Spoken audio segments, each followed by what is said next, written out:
Hey, I'm Mel Mitchell-Jackson, and I am an adventure artist based in the Bay Area. One of the things that I have struggled with the most as a full-time artist is making time to make the work. I know that sounds kind of wild, but artists nowadays, we are expected to do so many things. If you struggle with the expectations or just with making art as your love, as your hobby, and you struggle to find that time, I think that this video is really going to help you. I'm going to give you a tour of my Procreate gallery, and then I'm also going to give you some prompts that have helped me when it comes to doing this exact thing, making time for art and creating wherever I want. In this video, I am going to show you how I use my trusty 2018 iPad Pro. I want to say that this rectangle of tech is really a powerful tool, but you don't need a brand new fancy iPad to make art on it. A used one that you get off of Facebook Marketplace will absolutely do. The key thing to note is which of these things are going to work with your iPad, and making sure that you have one of the ones that is pressure and tilt sensitive. It's kind of confusing. I'll put a little link in the description to an Apple support article that'll actually tell you which Apple Pencils will work with which iPads. So that way, if you are shopping for one, you know which one to look for on something like Facebook Marketplace or on eBay. Also, I want to acknowledge that iPads are expensive, and I don't want to perpetuate some kind of consumerist mentality that you need the latest and greatest. I need to acknowledge that I have this big, huge 12.9-inch display because I got it on a discount. I used to work at Apple. You do not need to go buy the biggest, best, baddest, latest, and greatest device in order to be able to make cool things. One of the toughest things for me is to shut off that inner critic and just give myself the ability to start something. I'm often also really hard on myself when it comes to creating just about anything. I'll show you this here. This is a painting that I really wanted to love, but I ended up having to paint over it because no matter how many times I tried to get in a fight with it, it just wasn't going my way. And the things that keep me from making work, all of those bad negative feedback loops that I get in, where if I make a wrong mark on one of my paintings, it's a whole lot easier to undo it when I just have to two-finger tap. Okay. So before we get into the iPad itself, I have a prompt for you. Prompt number 1, time inventory. Take note of where you're struggling for making time for art. It's hard, I get it. Just open the notes app on your phone, maybe text your best friend, let them know what it is that you're struggling with when it comes to setting up the time to actually do this stuff. What are you doing instead? How can you create systems of reward and accountability for yourself? What does it take for you to just get started? And what does that look like? Can you repeat it? As you start to notice your hangups, you'll be able to start to imagine solutions. Sometimes simply just writing the things down that are your hangups that are holding you back are really all you need. So that's prompt number 1. I got really familiar with Procreate when I was recruited for a job to teach art and design for free at my local Apple store. Yeah, that was a real job. And all of the classes were free, and I was getting paid to teach and give live demos on how the iPad and the software Procreate worked. My first couple of experiments with Procreate were weird. I was able to get drawing down. It felt super natural and just like drawing on a piece of paper, but when it came to the brushes, I originally started using just the round brush in painting and the flat brush, and things just looked really wacky, and I didn't know how I was going to be able to perform and give demos of beautiful paintings if everything was looking kind of wonky. So I started experimenting with different brushes, and I ended up finding a technique that worked really well for me. So this painting right here of my old coworker Sarah was a huge breakthrough. And with this one, I started out where I just picked a really bright color and I outlined all of the details. This is a great thing to do if you're just starting out and maybe you don't feel super confident drawing just yet. And then I blocked everything out using really simplified shapes. And I was using a brush called Nico Roll. So what's nice about Nico Roll is it looks like a printmaking brayer. And because of that, it actually allows you to layer paint and have a nice texture on top and underneath. So it didn't have that perfectly smooth quality of the flat brush and the round brush. Instead, it started to feel more like painting on a textured panel like linen or canvas. and I got really excited. Watching this one come back to life again was a great example of how much I'm still influenced by one of the classes I took in art school that was called figure modeling. It was a clay class. So instead of drawing the figure, we were sculpting the figure out of clay. And that's what allows me to figure out marks like these that allow me to see the form of the figure as something that is a sum of many different parts. So I'll show you where Nico Roll is, as well as the 6B pencil that I used for this original outline. The 6B pencil is really nice because it gives you this kind of textured edge. And so you can find that one in the brush library, just basic stock Procreate brush library, under sketching, and it's called the 6B pencil.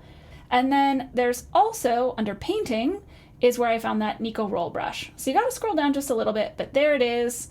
And it was really easy to just work from that photo directly, tap and hold on the photo, and then grab that exact color I wanted and paint. Last year I wanted to go back and see how I would paint now after many years of using Procreate and using these tools, and I still really love the Nico Roll brush. I think it is amazing. It's really cool for being able to get into little shapes, and I think it's moments like this that make paintings really magical, or having moments like this, like on his glasses, where things fade from a kind of mid-brown to a pink. That, to me, is where I get really excited in painting. I've got a couple more examples. This was my friend Eli that I worked with. Again, really just sculpting out and simplifying the form. If you have some Sculpey clay or some air dry clay in your life, I highly recommend just checking that out and try building a skull if you are having a hard time drawing faces. And you'll be amazed at how much that information is going to help you with figuring out, okay, how deep do I make these eye sockets? What ways do I need to carve in the cheekbones? All of those answers can really be found in how you're sculpting with the paint. So yeah, I just wanted to show you all of these examples. This is another portrait I did of my favorite author. This is Adrienne Marie Brown. And again, just with Nico Roll and the 6B pencil. So I started with a drawing of her and then just built this all up. And you can really see those sculptural elements and how I'm simplifying the shape and form on the face right here. So now that you've seen examples of all these different ways that I simplified just down to 2 brushes in order to create a painting, that's what I want you to do. That is my second prompt for you. Simplify what it is that you use. Now, the way that I like to figure out what kind of brushes I want to use is I will just make a new document and I will scribble.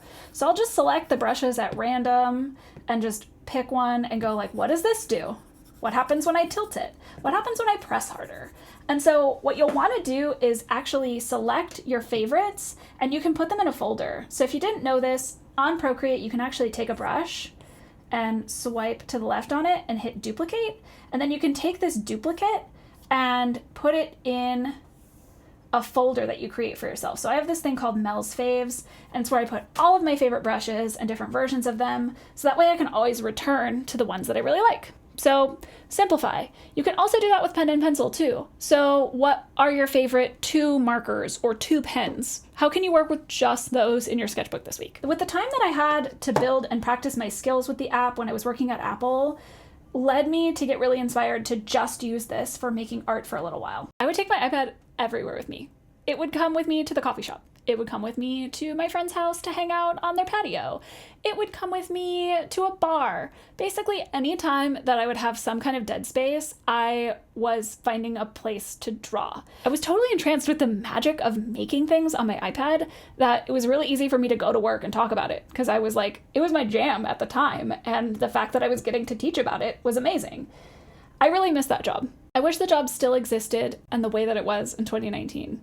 Following a spark of inspiration is a great way to stay motivated, because if you are inspired and you are obsessed and you are excited about something, chances are that excitement is going to carry over to the next thing that you do. So my obsession at the time were windows. And I created an entire body of work that I kind of made as a half joke. Because I was working at Apple, I said, okay, now I'm going to make 95 paintings of windows and have a show called Windows 95. While I was working at Apple, I also came to the realization that I didn't really want to show in traditional gallery spaces anymore. And I was really excited with trying to figure out how to share my work on the internet in different ways. And being able to export time lapses in Procreate was a really, really great way for me to start to connect with my audience. I only got to 32 of these window paintings, but I still think that they're really cool. I was so excited to do this series, and these were often pretty weird interior, exterior spaces, but in a way it was letting me kind of lean into and romanticize different parts of my life, like going out to karaoke with some of my close friends at the time. That became a real ritual before the pandemic. Me and my coworkers would go out every Tuesday night and do some awesome karaoke in Kansas City. But these were amazing ways for me to explore my absolute obsession with light. That interiors are these gorgeous things that tell a story.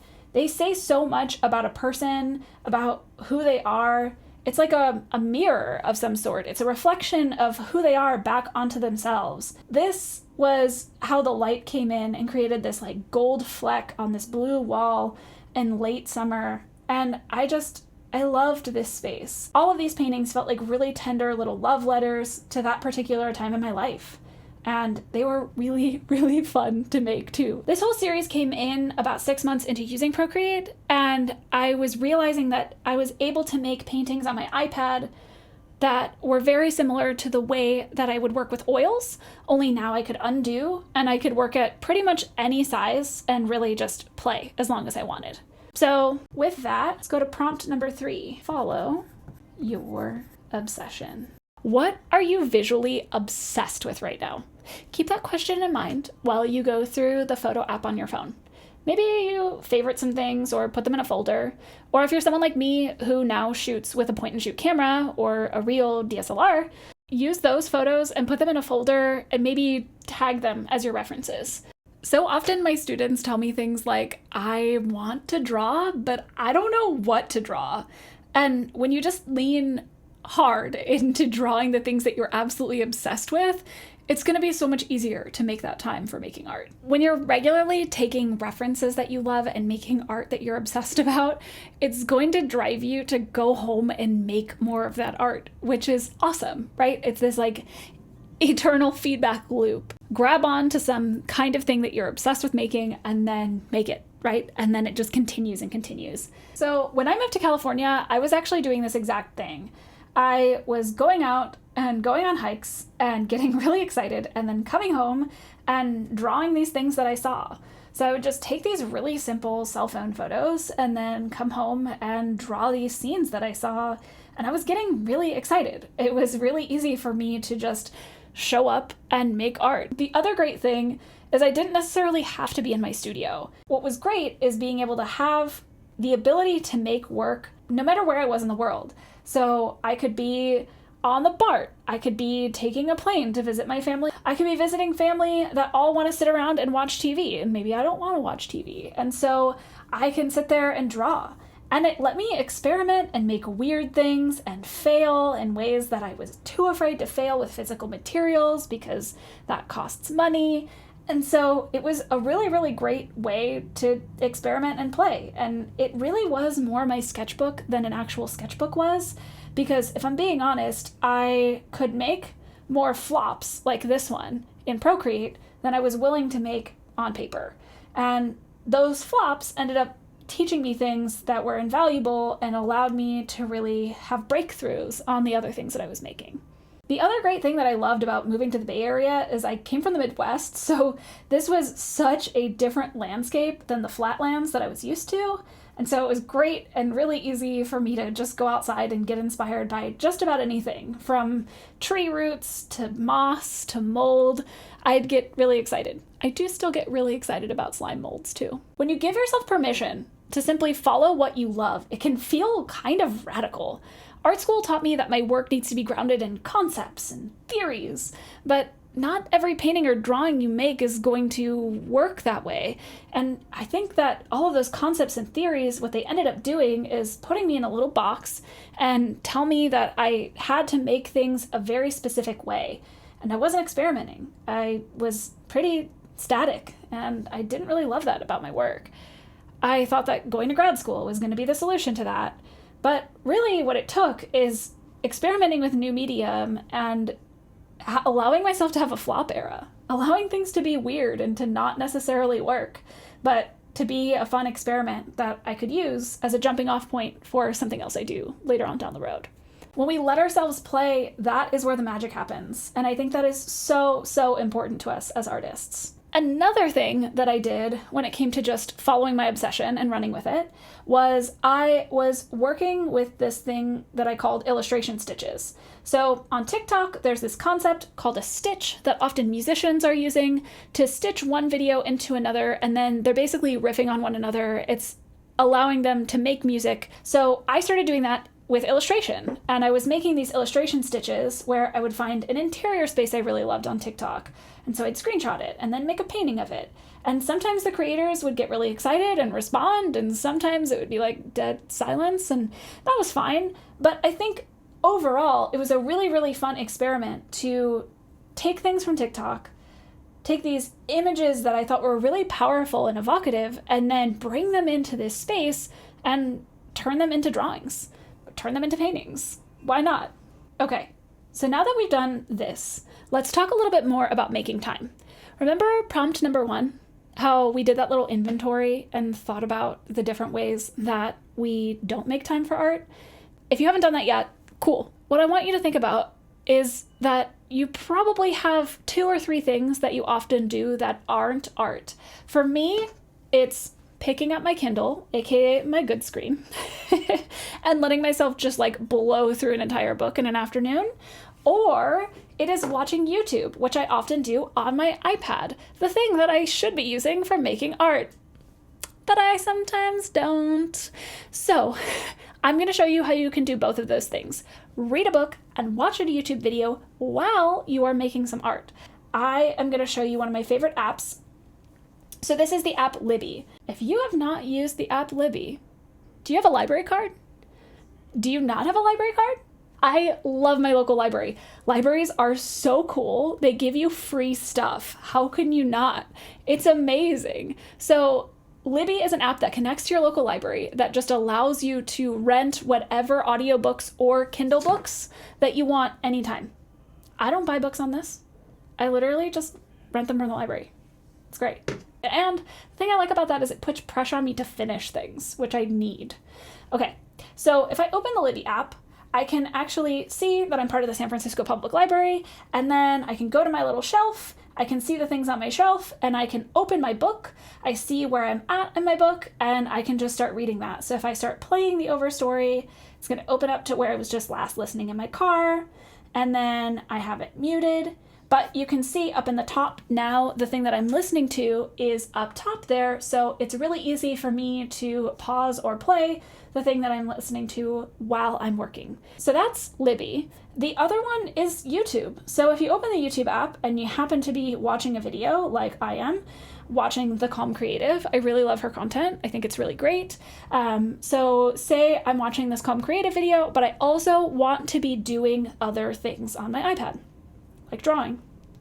All I need to do that is I swipe up really gently down here and the dock shows up and it shows me the app I was just using, Procreate. Cool. So I'm going to click on that and boom, now I have the Calm Creative up in the top right corner while I'm working. So I can open up a file like this one I did of my friend His Quiet, who's also on YouTube, and I can sample the color and then grab my pencil and start to work. And if maybe this is in the way and I actually want to see my video down here, I usually leave it down here while I work. And then this works really great. I really like to use this for extremely, extremely detailed things. So let me show you here. I was working on this drawing a while ago and I watched probably 5 YouTube videos while I did it because I was drawing every tiny pebble. Why am I like this? All right, so I've given you a bunch of prompts. I've showed you a little bit of how I use Procreate, and I have a feeling you might still feel a little bit stuck about trying to locate creative time. And that's okay. You can watch the video again, you can write those prompts down, you can try them out. But if those things don't work for you, I have something else. So I've been dreaming up wanting to have a retreat center for a really long time. And oftentimes That leads to me going down the rabbit hole of figuring out buying land, how to buy land with friends, how to build on that land, what you need in order to buy raw land. And I keep getting stuck on the land aspect of it and not the retreat center actual aspect of it. So imagine this, hear me out. You and I work together to build out a 2-day weekend. You get to pick a cool vacation rental or campsite, and you also get to choose a thing you want to work on. Maybe that thing you want to work on is getting your files more organized on your computer. Maybe it's needing to build a skill in something like gouache or acrylic or digital drawing. Or maybe you're looking to access poignant feedback and suggestions for making your work, not the work of your former professors, not the work of the people around you, but you, and making it really yours. If I've piqued your interest, definitely explore my website, and I would love to work together. Let's do this. Let's make a retreat. And you can do it from wherever. How rad would that be? Thank you so much for watching to the end of the video. It was awesome to give you a tour of what I do here on my iPad as a creative human. And if you want to see more of my work that I've done in Procreate, I have plenty of things that I can show you, so just ask and I'm happy to share. I can talk more about brushes. I can talk more about techniques and ways that they're similar and different to technical painting like watercolor and gouache. So if you have questions, definitely let me know in the comments. I love the community that I'm building down there, so please leave me a comment down below. If you loved this video, you can subscribe because there's going to be plenty more things like this where this came from. Let me know if you need more prompts for something else. I would love to give those to you as well in another video. And until next time, stay creative and find your own way to persistently bloom. See ya. Oh, hey, you're still here. There's some stuff that you can look at up here. And here, and yeah, you should look at those things. See ya. Goodbye.